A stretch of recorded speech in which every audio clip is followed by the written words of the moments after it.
Hi hello and welcome to my channel. நம்ம இன்னைக்கு என்ன வீடியோ பார்க்க போகிறோம் அப்படின்னா, நாளைக்கு நடக்க போகிற West Indies vs South Africa மேட்சோட ஒரு ப்ரிவியூ வீடியோ தான் பார்க்க போகிறோம். ஓகே, எவ்வளோ இம்பார்ட்டண்ட்டான ஒரு மேட்ச் இந்த மேட்ச் அப்படின்னா, இதில் ஜெயிக்கிறவங்க டேரெக்டாக செமிஸ் போயிடுவாங்க. தோக்குறவங்க இன்றைக்கி இங்கிலாந்து மேட்சை வச்சு இங்கிலாந்து vs யூஎஸ்ஏ மேட்சோட ரிசல்ட்ஸ் தெரிஞ்சதுக்கப்புறமே அது அவங்க வெஸ்ட் இண்டீஸ் என்ன எதர் ஆஃப் த டீம்ஸ் வந்து என்ன பெர்முடேஷன்ஸில் வின் பண்ணணும் அப்படின்னு அவங்களுக்கு ஒரு ஐடியா கிடச்சிடும். அதாவது இவ்வளோ ரன்ஸில் வின் பண்ணால் போதும், அந்த மாதிரி ஒரு ஐடியா கிடச்சிடும். ஸோ நாளைக்கு காலையில் ஒரு 9:30 வந்து அவங்க குரூப்பில் இருந்து 2 செமிஃபைனலிஸ்ட்டுமே கன்ஃபார்ம் ஆயிடுவாங்க. ஸோ அதுக்கப்புறம் நடக்கிற யூஎஸ்ஏ விசஸ் அவ்வளோதான் நினைக்கிறேன். அம்மா செமிஃபைனல்ஸ் கன்ஃபார்ம் ஆயிடுவாங்க. ஸோ அதனால் வெஸ்ட் இண்டீஸ் சவுத் ஆஃப்ரிக்கா 2 டீமுமே நல்லா ஃபைட் பண்ணுவாங்க.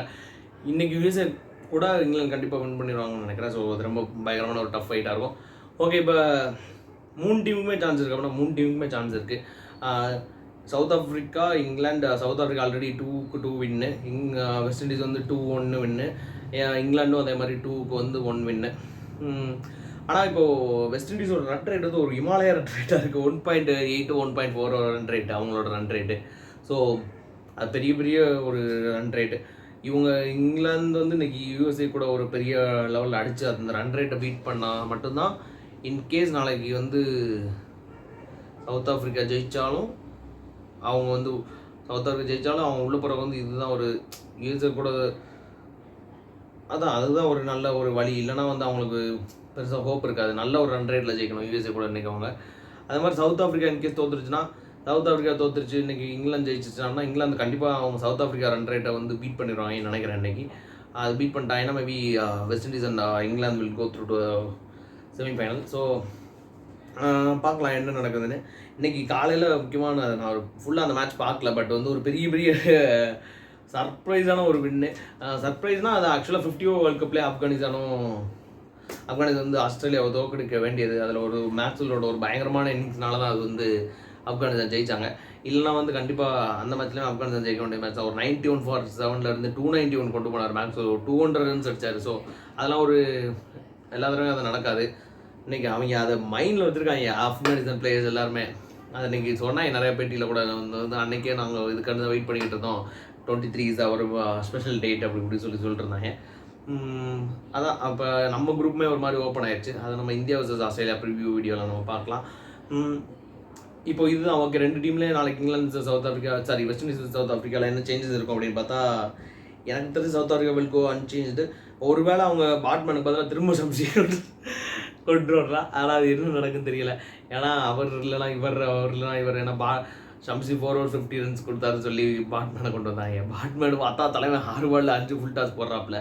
ஸோ ஒரு பயங்கர அந்த சேஞ்சு தான் ஒன்று இன்னும் டவுட் இருக்கும். மற்றபடி யான்சன் கிட்டே இருந்து பெரிய பர்ஃபார்மன்ஸ் வரவே இல்லை. அதனால் அவங்க யான்சன் உட்கார வைக்க மாட்டாங்க. இதுதான் எனக்கு தோணுது. ஏன்னா யான்சன் ஒரு நல்ல ஒரு பிளேயரு, நல்ல ஒரு ஆல்ரவுண்ட் கேப்பபிலிட்டிஸ் உள்ள ஆள். ஆனால் அடிக்க தான் மாட்டுறாங்க. அது ஒரு அவங்களுக்கு ஒரு பிரச்சனையாக இருக்கும்னு நினைக்கிறேன். இவங்க என்ன பண்ணுறாங்கன்னா, சவுத் ஆஃப்ரிக்கா பேட்டிங்கில் இன்னும் சவுத் ஆஃப்ரிக்காவுக்கு ஒரு பெரிய பெரிய கன்சர்ன்ஸ் இருக்குது.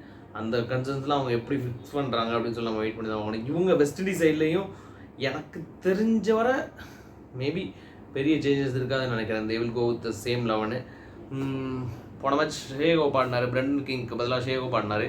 திரும்ப இன்கேஸ் பிரெண்டன் கிங் வந்து ஃபிட்டாக இருக்க மாட்டாருன்னு நினைக்கிறேன். ஃபிட் ஆகலாம் மறுபடியும் வந்து ஷேகோப் தான் ஆடுறது.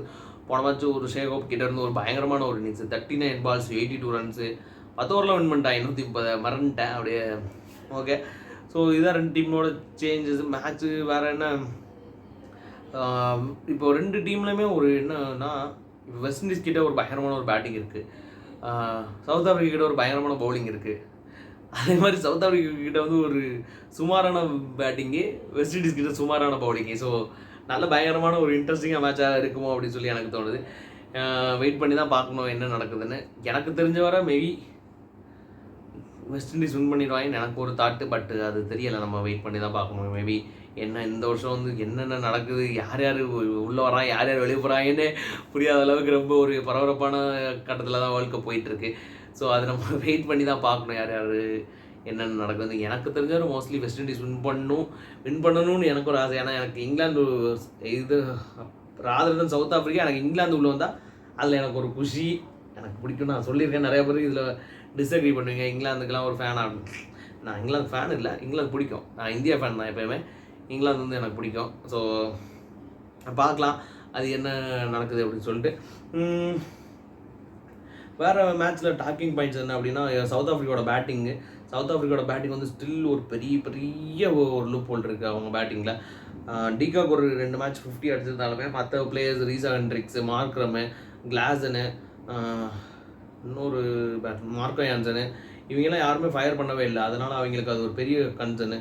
ஏன்னா வெஸ்ட் இண்டீஸ் மாதிரி இப்போ west Indies for example west Indies ஒரு ஃபஸ்ட் பேட்டிங் எடுத்து ஒரு 220 அடிச்சாங்கன்னா அது எப்படி மேட்ச் போகும் அப்படின்னு சொல்லி தெரியல. அங்கேயே ஒரு சவுத் ஆஃப்ரிக்கா ஒரு பெரிய ப்ரெஷர் வந்துடும்.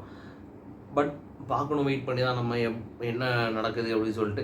எனக்கு தெரிஞ்சவரை வந்து அவங்க பேட்டிங்கை கண்டிப்பாக ஒரு ஃபயர் பண்ணணும். இன்னும் ஒரு 2 பேரை கிளாசன் கிட்டே இருந்து கண்டிப்பாக ஒரு இன்னிங்ஸ் வரணும். நான் அதான் சொல்லிக்கிட்டே இருக்கேன் திரும்ப கிளாசன் நான் நிறைய தடவை சொல்லுவேன். கிளாசன் வந்து ஒரு நம்பர் 1 பேட்டர் தான் கிட்டத்தட்ட. பட் அவரோட கரண்ட் ஃபார்ம் வந்து அதை ரீடிஃபைன் பண்ணிடுவோம் அப்படின்னு சொல்லி நினைக்கிறேன். பட் நம்ம வெயிட் பண்ணி பார்க்கலாம். இவங்க அதே மாதிரி ஆனால் பவுலிங், சவுத் ஆஃப்ரிக்காவோட பவுலிங், ஆண்ட்ரிக் நோக்கியா, ஒரு ரபாடா, கேஷவ் மகாராஜ் கூட போன மேட்ச் நல்லா போட்டார், நல்ல பவுலிங்கு. அதனால் வெஸ்ட் இண்டீஸ் அவங்க வந்து ஒரு இங்கிலாந்து டிஃபெண்ட் பண்ண மாதிரி ஒரு 180க்குள்ளே நிப்பாட்டுவாங்களா. 180க்குள்ளே நிப்பாட்டினா மேபி சவுத் ஆஃப்ரிக்காவுக்கு ஒரு பெரிய சான்ஸ் இருக்குது. அது நம்ம என்னென்னு பார்ப்போம் நாளைக்கு. எனக்கு தெரிஞ்சு அவங்க 180க்குள்ளே டிஃபெண்ட் பண்ணுறதுக்கு நிறையா வாய்ப்புகள் இருக்கா அப்படின்னு கேட்டால் இருக்குன்னு தான் நான் சொல்லுவேன். ஏன்னா ஒரு நல்ல ஒரு விக்கெட் எடுத்துட்டாங்கன்னா பூரன் மேலே அவங்க ஒரு ப்ரெஷர் போட்டாங்கன்னா ஒரு 2-3 விக்கெட்ஸ் அவங்க இதில் ஒரு 2-3 விக்கெட்ஸ் எடுத்துட்டாலே கொஞ்சம் இதாகிடுவாங்கன்னு நினைக்கிறேன். அதே மாதிரி வெஸ்ட் இண்டீஸ் சைடில் பார்த்தீங்கன்னா வெஸ்ட் இண்டீஸ் சைடில் ஒரு அந்த டீமுக்குள்ளே ஒரு ஆட் அண்ட் அவுட் மாதிரி ஜான்சன் சார்ல்ஸ் இருக்காரு அப்படின்னு சொல்லி தோணுது. எல்லாமே ஒரு 100 ஸ்ட்ரைக் ரேட்லேயே ஆடிட்டு இருக்காரு. மற்றவங்களாம் அவர் சுற்றி இன்னும் அரௌண்ட் ஒரு 200 ஆடுறப்போ அவர் 100 ஸ்ட்ரைக் ரேட்டில் ஆடுறது இல்லை. அந்த 100 ஸ்ட்ரைக் பிரச்சனை இல்லை. 100 ஸ்ட்ரைக் ரேட்டில் ஒரு ஃப்ளூயன்சி இல்லை. ஒரு சும்மா ஒரு ஓகே ஒரு ஸ்ட்ரைக் ரொட்டேட் பண்ணி ஆடுறதுன்னு ஒன்று இருக்குது. உங்களுக்கு தான் தெரிஞ்சுக்கணும். நம்ம நார்மலாக இன்னொருத்தர் வந்து நல்லா ஹிட் பண்ணி ஆடுறாங்கன்னா ஒரு செகண்ட் ஃபீல்டில் வசிக்கிறதுக்காக ஆடுறது ஒன்று, ஸ்ட்ரகிள் ஆகி 100 ஸ்ட்ரைக் ரேட்டில் போடுறது ஒன்று. சார்ல்ஸ் வந்து ஸ்ட்ரகிள் பண்ணி தான் அந்த 100 ஸ்ட்ரைக் ரேட்டில் போயிட்டுருக்காரு. ஸோ சார்ல்ஸை தான் அவங்க இப்போ சார்ல்ஸ் தான் ஒரு பெரிய பிரச்சனையாக இருக்கார் வெஸ்ட் இண்டீஸ்க்கு பேட்டிங்கில். மற்றபடி அவங்க பேட்டிங் சரியான பேட்டிங். ஷேகோப் இல்லைனா கூட பிரெண்டன் கிங் இருந்தார். பிரெண்டன் கிங் ஓகே தான். Shai Hope, Pooran, Rovman Powell, Andre Russell, Roston Chase, நல்ல ஒரு சூப்பரான ஒரு டீமு பேட்டிங்கில். பவுலிங்கில் அவங்களுக்கு நிறைய கன்சர்ன்ஸ் இருக்குது. மெக்காய் இவங்க ரொம்ப போட்டு நிறைய ரன் கொடுத்தாரு. மெக்காய் மேபி என்ன பண்ணுவார்னு தெரியலை. அல்சார் ஜோசப்பும் அந்த ஒரு மேட்ச் ரன் கொடுத்தாரு நிறையா. ஸோ அவங்களோட பவுலிங் வந்து ரொம்ப பயங்கரமான பவுலிங் இல்லை, டீசெண்டான பவுலிங். அக்கில் ஹுசேன் அவங்கள வச்சு அப்படியே ஓட்டிட்டாங்கன்னா கொஞ்சம் வெஸ்ட் இண்டீஸ் தான் சான்ஸ் அதிகம் நான் பார்க்குறேன். பட் பார்ப்போம். ஏன்னா சவுத் ஆஃப்ரிக்கா எல்லா டைமும் அவங்க கிட்டத்தில் வந்து அவங்க வின் பண்ணிட்டாங்க. ஒரு டைம் கண்டிப்பாக அந்த கிட்டத்தில் ஒரு வந்து கட் ஆகும். அந்த கட் ஆகிறது நாளைக்கா இருக்குமா அப்படின்னு சொல்லி நம்ம வெயிட் பண்ணி தான் பார்க்கணும். பட் இதெல்லாம் தாண்டி வெஸ்ட் இண்டீஸோட பவர் ஹிட்டிங் இப்போ இங்கிலாந்து போன மாதிரி ஒரு டூ மச் ஆஃப் அட்டாக்கிங்கில் போயிட்டாங்கன்னா அதுவே கூட அவங்களுக்கு ஒரு ட்ராபேக்காக இருக்க சான்சஸ் இருக்குது. ஸோ இதெல்லாம் தான் வேறு top players to watch out இந்த டீமில் அப்படின்னு பார்த்தீங்கன்னா எனக்கு தெரிஞ்சு Nicholas Pooran, Rovman Powell, Andre Russell, Akeal Hosein, Alzarri Joseph, Roston Chase. இங்கிட்டு சவுத் ஆஃப்ரிக்கா சைடில் பார்த்தீங்கன்னா மார்க்ரம், கிளாசன், ரபாடா, நாக்கிய, கேஷவ் மகாராஜ். இதுதான் வந்து இன்னொரு பேட்டர் கூட இருக்கலாமே. நம்ம கேஷவ் மகாராஜுக்கு பதிலாக நம்ம இங்கிட்டே போகலாம். நம்ம யார் சொல்கிறது, ரீசா ஹெண்ட்ரிக்ஸ் நம்ம பேக் பண்ணி பார்க்கலாம். ஒரு டிஃப்ரெண்ட்டாக ஒரு டீம் பார்க்கலாம் வழக்கம் போல். ஸோ இந்த பிளேயர்ஸ் தான் எனக்கு தெரிஞ்சு பெர்ஃபார்ம் பண்ணுவாங்கன்னு இது என்னோட கணிப்பு தான். பட் அது கணிப்பு இல்லை, இவங்களாம் நாளைக்கு பெர்ஃபார்ம் பண்ணுறதுக்கு ஒரு சான்ஸ். இவங்க ஃபார்ம் இது வந்து மோஸ்ட் ஆஃப் த டைம்ஸ் வந்து நம்ம கரண்ட் ஃபார்ம் பேஸ் பண்ணி எடுக்க முடியாது. ஏன்னா திடீர்னு அடிப்பான், அது சொல்ல முடியாது. ஸோ நம்ம அதை வெயிட் பண்ணி தான் பார்க்கணும். ஓகே, யார் வின் பண்ணுவாங்க அப்படின்னு கேட்டிங்கன்னா எனக்கு தெரிஞ்சு வெஸ்ட் இண்டீஸ் வில் 55-45 தான். ஒரு டஃப் கேம் தான் நாளைக்கு ரெண்டு டீமுக்குமே. ஏன்னா ரெண்டு டீம்கிட்டையுமே வந்து ஸ்ட்ரென்த்தும் இருக்குது, ரெண்டு டீம்கிட்டையுமே வீக்னஸும் இருக்குது. அந்த வீக்னஸை யார் பயங்கரமாக எக்ஸ்ப்ளாய்ட் பண்ணி அதை போடுறாங்க அப்படிங்கிறதெல்லாம் இருக்குது. எனக்கு தெரிஞ்சு west Indies will 55, south Africa 45. இதுதான் நம்ம நாளைக்கு காலையில் தெரிஞ்சிடும் அவங்க குரூப்போட செமிஃபைனல் லிஸ்ட் 2 பேர் யாருன்னு. ஸோ நம்ம வெயிட் பண்ணி பார்க்கலாம்.